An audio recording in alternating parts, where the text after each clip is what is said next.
This is the instructional as well as informational video for WaveHeater for above ground pools. The WaveHeater is a 5500 watt or 5.5 kilowatt 240 volt heater. Requires a 30 amp double pole circuit as well as a 30 amp GFCI load center. The WaveHeater produces 18,770 BTUs per hour.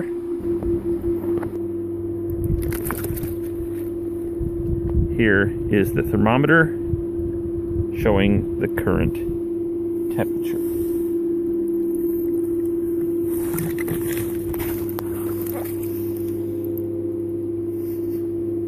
The thermometer is showing 97 degrees. Here's the WaveHeater running with an amp meter hooked up to it. Shows 22.6 amps. After you have those secured, you make sure that the wires are close together and that the 3/4 conduit is up as far as it will go. Then you go ahead and put the boot on. Once you have the clamp secure, then you can go ahead and put on the 2 spade bits. Polarity does not matter.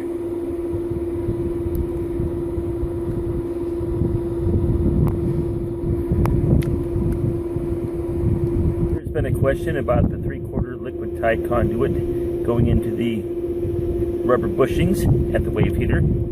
As you can see, they are firm in the rubber booting, and I also recommend using 2 zip ties around the 3/4 liquid tight to make it more secure. The WaveHeater is fed through a GFCI load center. The pressure switch disconnects power if the pump is either turned off or the lines lose pressure for any reason.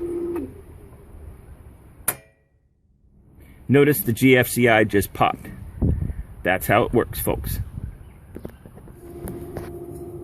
This is the technical explanation of the pressure switch grounding loop for WaveHeater for above ground pools.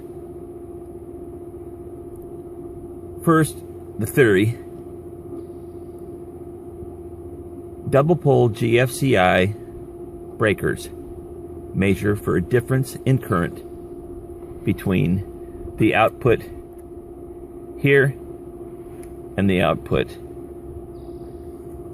here.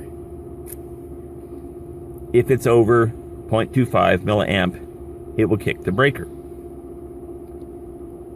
So the theory is adding a leg off of one of the 2 loads on the GFCI breaker to the transformer that is provided.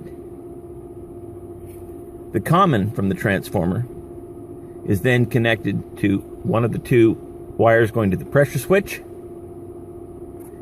and the return wire from the pressure switch, that would be the little red one here, goes to the grounding bus. What happens in a non-pressure situation is that the pressure switch is a normally closed switch. When the pump is running, the pressure switch is open, no connection.